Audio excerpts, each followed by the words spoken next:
Donc, comme Jeannette nous l'a raconté, il y a eu cet épisode de Pierre. Mais il y a un point important à relever pour comprendre ce qu'était la vie des premiers chrétiens. Dans le livre des Actes, qui nous raconte les actes justement des premiers chrétiens, au chapitre 2, les versets 42, il est écrit la chose suivante concernant les premiers chrétiens. Et j'ai relevé 4 points fondamentaux qui caractérisaient justement les débuts de l'Église primitive, après la Pentecôte. Ils persévéraient dans l'enseignement des apôtres, dans la communion fraternelle, dans la fraction du pain et dans les prières. Ce sont 4 points qui ont toute son importance et qui sont liés les uns aux autres, et vous allez comprendre pourquoi. Et c'est vraiment ce qui fait la richesse de l'Église chrétienne comme elle devrait être et comme le Seigneur veut qu'elle soit. Le premier point, c'est qu'ils persévéraient dans l'enseignement des apôtres. J'ai relevé le terme persévérer, parce qu'effectivement, il y a les enseignements des apôtres, mais ils auraient pu écouter 1 fois, 2 fois, 3 fois, et puis après continuer leur chemin, retourner à leur vie d'avant. Mais le texte nous dit qu'ils persévéraient. Donc il y a une notion de régularité, de rencontre quotidienne. Mais cela démontre aussi qu'il y avait une soif d'enseignement. Lorsque quelqu'un nous apporte un enseignement, mais qu'on n'a pas soif, on dit c'est barbant. On va employer le mot de sermon. Ah, il m'a sermonné. Mais là, il y avait une soif réelle, une soif d'absolu, une soif de certitude. Et les enseignements des apôtres répondaient à cette soif. Mais c'était quoi les enseignements des apôtres? Est-ce que vous le savez? Savez-vous qu'aujourd'hui nous avons la faveur, nous avons la grâce d'avoir à notre disposition les points essentiels qui sont importants qu'enseignaient les apôtres. Et ces enseignements, nous les avons dans le Nouveau Testament, que certains parmi vous ont peut-être. Je le souhaite en tout cas. Mais avez-vous soif de certitude? Avez-vous soif d'absolu? Avez-vous soif d'en apprendre davantage sur Dieu? Parce que si vous n'avez pas cette soif, ben vous ne lirez pas le Nouveau Testament. Vous ne persévérerez pas à le lire. Mais si vous avez soif, vous trouverez des réponses. Donc l'enseignement des apôtres, c'était quoi? Déjà, il faut définir qui étaient les apôtres. Ils ont passé 3 ans extraordinaires en compagnie du maître, le rabbi de Nazareth. Mais quel maître! Il ne s'est pas contenté d'apporter des enseignements verbaux. Il y a beaucoup de personnes qui sont capables de le faire, d'enseigner des tas de choses. Et dans plusieurs religions, dans plusieurs philosophies, idéologies, vous avez des gens qui enseignent. Jésus est allé beaucoup plus loin. Il a enseigné, mais il a mis en pratique ce qu'il enseignait. C'est déjà un niveau supérieur. Mais il ne s'est pas contenté de mettre en pratique ce qu'il enseignait, il l'a démontré par des guérisons, des miracles, des vies changées, des résurrections de morts, mais sans jamais donner une importance trop grande aux miracles. Au contraire, les miracles, les guérisons, les choses surnaturelles que le Seigneur faisait avaient pour but d'attirer l'attention et d'accréditer qu'il venait de Dieu. Afin que quoi? Afin qu'on écoute ses enseignements à lui. Et c'était quoi ces enseignements à lui? Repentez-vous. Vous vous rappelez, on en avait déjà parlé. Changez d'attitude et croyez en moi. Eh bien, les apôtres, voilà ce qu'ils enseignaient en développant. Parce qu'il ne faut pas oublier aussi qu'ils ont passé 40 jours après la résurrection avec Jésus et il les a enseignés encore. Ainsi, les apôtres ont communiqué leur enseignement. Donc le but aujourd'hui d'étudier, de méditer sur ce passage, c'est que cela puisse trouver le chemin de votre cœur afin qu'il y ait des changements apportés dans vos vies, afin de susciter, de créer la soif dans votre cœur. Voilà le premier point. Ils persévéraient dans l'enseignement des apôtres. Le deuxième point, la communion fraternelle.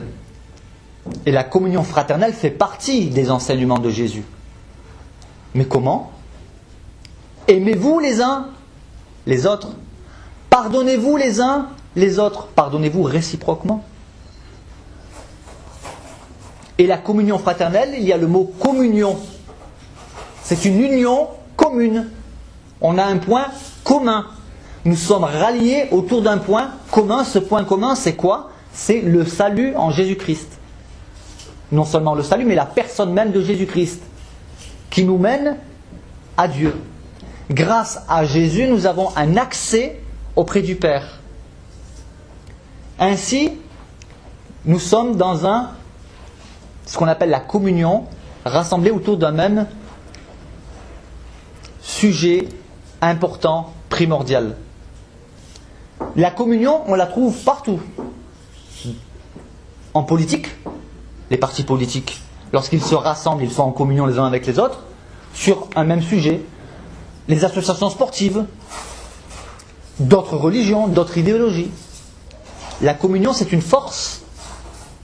Et ils vivaient la communion fraternelle. Donc ils persévéraient dans l'enseignement des apôtres. Ils vivaient la communion fraternelle. Mais elle se vit comment aussi, cette communion fraternelle? S'agit-il seulement de se rassembler, comme nous le faisons aujourd'hui? C'est bien, mais ce n'est pas suffisant. Une fois tous les 15 jours. Dans la société civile, pour les chrétiens, ils vont se rencontrer le dimanche. Mais tous ne vont pas forcément tous les dimanches. Dans d'autres églises, il y a aussi des réunions de prière. Il y a des rencontres, des repas en commun. C'est bien. Mais vous pouvez aussi vous rencontrer dans la communion fraternelle, les uns les autres, en allant les uns chez les autres, en vous invitant les uns les autres. Parce que j'aimerais quand même rappeler quelque chose. Je vais peut-être vous surprendre. Mais quand on dit on va à l'église, c'est bien. Mais j'aimerais vous dire qu'à Saint-Gilles, il y a une église. Parce que l'église, ce n'est pas un bâtiment. Le bâtiment, c'est le lieu où se réunissent les chrétiens, c'est-à-dire l'église. Vous qui croyez en Jésus, qui êtes chrétiens, vous êtes l'église. Vous êtes des pierres vivantes. Église, ça veut dire assemblée, une assemblée de personnes. Jésus l'a dit, là où 2 ou 3 sont assemblés en mon nom, je suis au milieu de vous. Nous l'avons chanté avant. Jésus est au milieu de nous. L'église, c'est cela. Et à partir du moment où nous sommes 2 ou 3, Jésus est au milieu de nous. Là, nous sommes un peu plus que 3. Mais c'est ça l'église. Même si nous avons des étiquettes différentes, catholiques, protestants, baptistes, méthodistes et plein de istes, le point commun, c'est Jésus-Christ. Donc la communion fraternelle. Donc je vous encourage. On ne peut pas avoir des affinités avec tout le monde. Parmi les 12 disciples, il y avait quand même un trio particulier. Pierre, Jacques et Jean, qui étaient souvent auprès de Jésus. Donc on peut respecter ces affinités, mais je vous encourage, en dehors de ces moments du mercredi, lorsque vous mangez, vous pouvez manger ensemble, discuter ensemble. Lorsque vous vous croisez dans les couloirs, j'imagine que vous vous dites bonjour, vous prenez des nouvelles les uns des autres. Vous pouvez vous inviter. Troisième point. Il persévérait donc dans l'enseignement des apôtres, la communion fraternelle, la fraction du pain. Qu'est-ce que finalement la fraction du pain?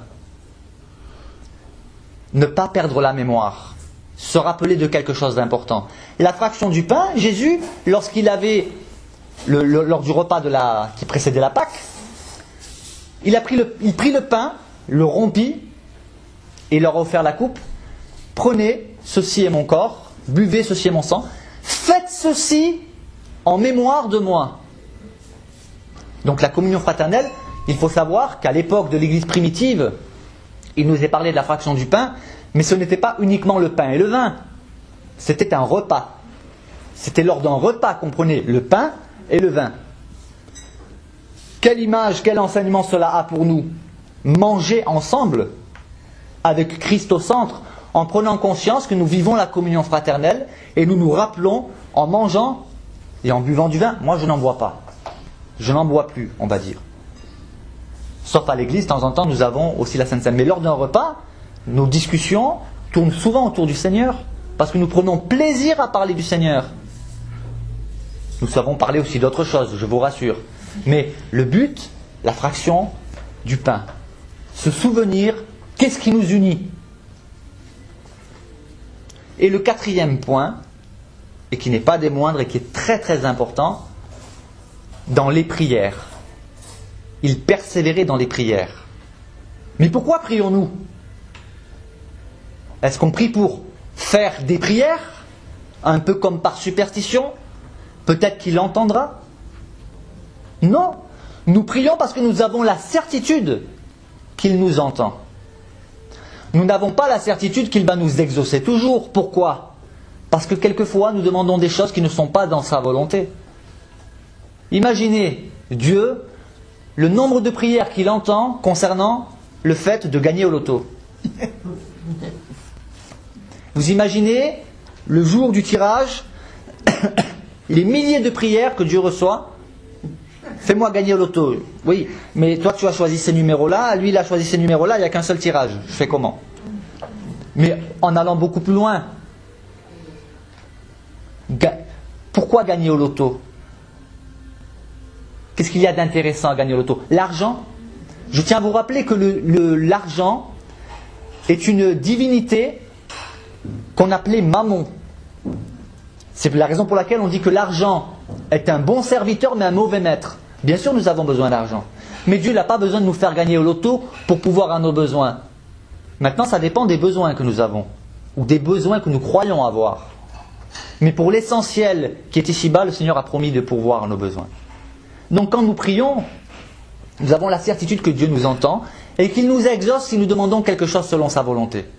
Maintenant, il y a des choses que nous pouvons demander qui sont tout à fait légitimes, mais Dieu ne va pas nous exaucer parce qu'il a quelque chose de mieux pour nous. Mais ça, nous avons du mal à le comprendre.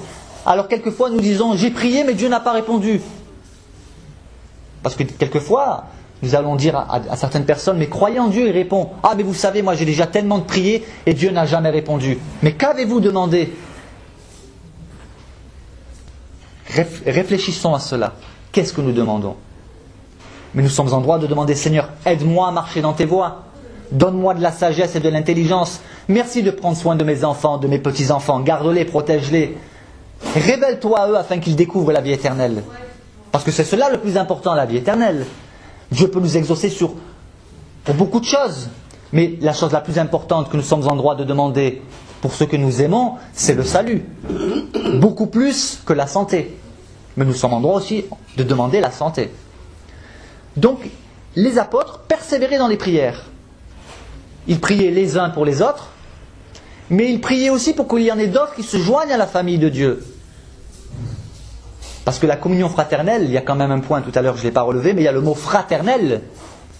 Nous sommes frères et sœurs, enfants du même Père qui nous a adoptés. Donc nous avons des relations, pas simplement de paroissiens, mais de frères et sœurs, parce que nous sommes de la famille de Dieu. Ainsi, les premiers chrétiens priaient pour que, Seigneur, sauve encore un maximum d'autres personnes. Qu'est-ce qui motivait les apôtres à prêcher, à risquer leur vie, à être persécutés, maltraités? Parce qu'ils annonçaient la personne de Jésus. Mais pourquoi annonçaient-ils la personne de Jésus? Pourquoi parlaient-ils de Jésus? Pour qu'il y ait des gens qui soient sauvés. Mais pourquoi voulaient-ils qu'il y ait des gens qui soient sauvés? Parce qu'ils savaient très bien que sans Jésus, nous on est perdus. Puisque Jésus veut dire Dieu sauve. Donc ils priaient pour que l'évangile, la bonne nouvelle que nous sommes sauvés par la foi en Jésus, soit répandue. Et ils priaient aussi pour être protégés. Et dans plusieurs histoires que nous trouvons dans les Actes des Apôtres, nous voyons des sujets de prière divers. À un moment donné, l'Église va se réunir pour prier pour Pierre. Précédemment, Jacques avait été décapité. À présent, c'était Pierre qui est en prison. Toute l'Église qui s'était réunie priait pour lui. Ils adressaient à Dieu des ardentes prières. Vous savez ce que c'est une prière ardente? Une prière ardente, c'est quand on prie avec son cœur. C'est pas quand on fait juste une prière, oh Dieu, merci, tu es mon Dieu, tu es gentil, tu es... Voilà, non. Mais la prière, c'est Seigneur, je t'en supplie, nous te supplions, interviens, tu vois. Pierre, ce qu'il vit, il risque d'être tué. Seigneur, nous te supplions, nous te demandons de venir. On prie avec ferveur, on croit. Nous te supplions de venir en aide, de secourir Pierre. D'ailleurs, quelque chose d'humoristique à relever, c'est qu'ils vont être exaucés, ils ne le savent même pas. Un ange va venir ouvrir les portes de la prison. Pierre va sortir. Il va venir taper à la porte là où ils sont en train de prier. Imaginez que là nous sommes en train de prier pour Pierre. On prie, Seigneur, sauve-le, délivre-le, envoie ton ange. Et puis on entend taper à la porte. Et puis mon épouse Marjorie, elle va à la porte, elle regarde, elle voit que c'est Pierre, elle referme la porte, elle dit, il y a Pierre qui est dehors. Et nous on est là, Seigneur, quoi Pierre qui est dehors? Mais non, tu es folle. Si, il est dehors. Ah, ça doit être son ange. Seigneur, nous te supplions de... Et Pierre qui continue de taper. Et finalement, c'est lui. Donc, vous voyez, là, ils avaient prié pour quoi? Pour eux? Pour gagner au loto? Pour avoir une belle maison, une belle voiture? Non. Ils ont prié pour Pierre. Et ils ont été exaucés. Il y a beaucoup d'histoires dans la Bible où Dieu a exaucé des prières. Et même quelquefois, avant que nous ayons prié, simplement nous avons pensé, Dieu nous a déjà exaucés.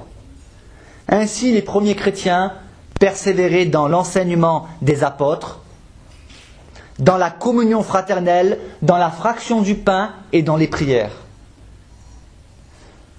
Nous n'avons pas conscience que lorsque nous prions, Dieu nous écoute vraiment. Mais j'ai personnellement expérimenté, Jeannette l'a expérimenté, et j'espère que parmi vous, plusieurs ont déjà expérimenté, que Dieu exauce vos prières. Si ce n'est pas le cas, faites-en l'expérience quand vous êtes dans le secret de votre chambre. Parlez au Seigneur, vous lui dites, Seigneur, c'est bien ce qu'ils nous racontent Jeannette et William et Malou quand elle est là. Ça nous fait rêver des fois, ça. Hein? Mais Seigneur, j'aimerais l'expérimenter, j'aimerais que tu me parles, j'aimerais avoir cette foi. J'aimerais que tu exauces certaines de mes prières. Faites cette expérience. Et je peux vous garantir que lorsque Dieu exauce votre prière, ça a plus de poids que tout ce qu'on peut vous raconter. Et vous vivrez une foi renouvelée, enthousiaste. Il y aurait encore beaucoup à dire. Mais je crois qu'on a déjà bien partagé. Donc si vous pouvez retenir, si Jeannette et moi avons pu vous donner envie, lorsque vous allez rentrer dans votre chambre, ce soir ou demain, dans les jours suivants, de se dire, et si je prenais le temps de lire la Bible un petit peu? Si déjà ça peut vous communiquer ça, vous serez dans le premier point. Vous commencerez à lire les enseignements des apôtres, et si vous avez soif, vous persévérerez, vous direz, ah, ça vaut peut-être la peine que je continue. Maintenant, peut-être que certains d'entre vous se disent, yo, c'est trop compliqué à lire. La Bible, il faut laisser ça aux théologiens. Non. Bien évidemment qu'il y a des passages qui sont difficiles à comprendre dans la Bible. Mais je peux vous dire que pour les choses qui sont vraiment importantes pour chacun d'entre nous, parce que Dieu n'a pas inspiré des auteurs qui écrivent la Bible uniquement pour des intellectuels, mais pour chacun, chacune. Et pour les choses importantes, Dieu a prévu que dans la Bible, chacun puisse y trouver de la nourriture pour lui-même. Et alors, ne vous arrêtez pas aux passages que vous ne comprenez pas. Les passages que vous ne comprenez pas, vous dites, Seigneur, tu me les expliqueras. Ou alors, vous pouvez demander à Jeannette ou Malou, qui ont plus d'expérience, qui pourront vous expliquer. Mais essayez de méditer, de réfléchir, de dire, qu'est-ce que le Seigneur veut me dire aujourd'hui à travers cette petite histoire? Et vous dites au Seigneur, Seigneur, montre-moi qu'est-ce que tu peux vouloir me dire aujourd'hui. Et ça vous fera du bien. Ensuite, vous pouvez vous dire, Seigneur, est-ce qu'il y a quelqu'un ici que je peux visiter? C'est la communion fraternelle, c'est le deuxième point. Est-ce que je peux faire plaisir à quelqu'un? Je vais arrêter aujourd'hui de penser à moi. Je vais penser à quelqu'un d'autre. Parce qu'on vit dans une société où nous vivons beaucoup pour nous-mêmes. Et la sangsue, elle a deux sœurs. Donne. Mais en tant que chrétiens, nous sommes appelés à donner. Et dans le troisième point, invitez-vous, dans la mesure du possible, les uns les autres, pour boire le thé, pour manger un petit gâteau. Et vous serez dans le troisième point, la fraction du pain, en vous remémorant ce que nous partageons ici. Et puis vous pouvez aussi, dans vos prières, dire, Seigneur, peut-être qu'ici, il y a quelqu'un qui a besoin que je prie pour lui, ou que je prie avec lui. Guide-moi, Seigneur. Je vous garantis que si vous adressez ce genre de prières qui sont simples, ce n'est pas des prières très compliquées, vous risquez d'expérimenter des choses qui vous encourageront. Quand vous verrez que vous allez taper à la porte d'une voisine Vous allez lui dire, je suis venu parce que j'ai eu envie de te faire une petite visite. Et que la personne va vous dire, oh ça tombe bien parce que ce matin j'ai prié, j'ai dit Seigneur, je me sens tellement seul. Vous direz, mais alors, mais le Seigneur il m'a utilisé aujourd'hui. Ça vous encouragera. Je sais que plusieurs d'entre vous le font déjà. Lorsque je fais le tour dans l'immeuble, je vois des petits salons, dans les petits salons qui sont aux extrémités, les uns les autres qui discutent, qui s'encouragent. C'est très bien, ils nous encouragent à continuer. Alors que le Seigneur nous accorde sa grâce, qu'il nous encourage, qu'il anime notre vie, parce que la vie qu'il anime chez nous de l'intérieur va se manifester à l'extérieur. Les chrétiens, les gens qui disent qu'ils sont chrétiens et qui ne vivent que pour eux-mêmes, ils vont scandaliser les autres. Et les autres ils vont dire, ah mais c'est ça les chrétiens. Mais la question qu'on doit se poser c'est, est-ce que je suis scandalisé parce qu'il est chrétien? Ou est-ce que je suis scandalisé parce qu'il n'est pas assez chrétien? Parce que si nous sommes chrétiens, on n'est pas parfaits. Mais on va vers les autres. On a envie de servir. Jésus est venu pour servir. Alors que le Seigneur nous accorde sa grâce de le servir avec humilité, ferveur et foi et confiance. Gloire à son nom. J'ai fini.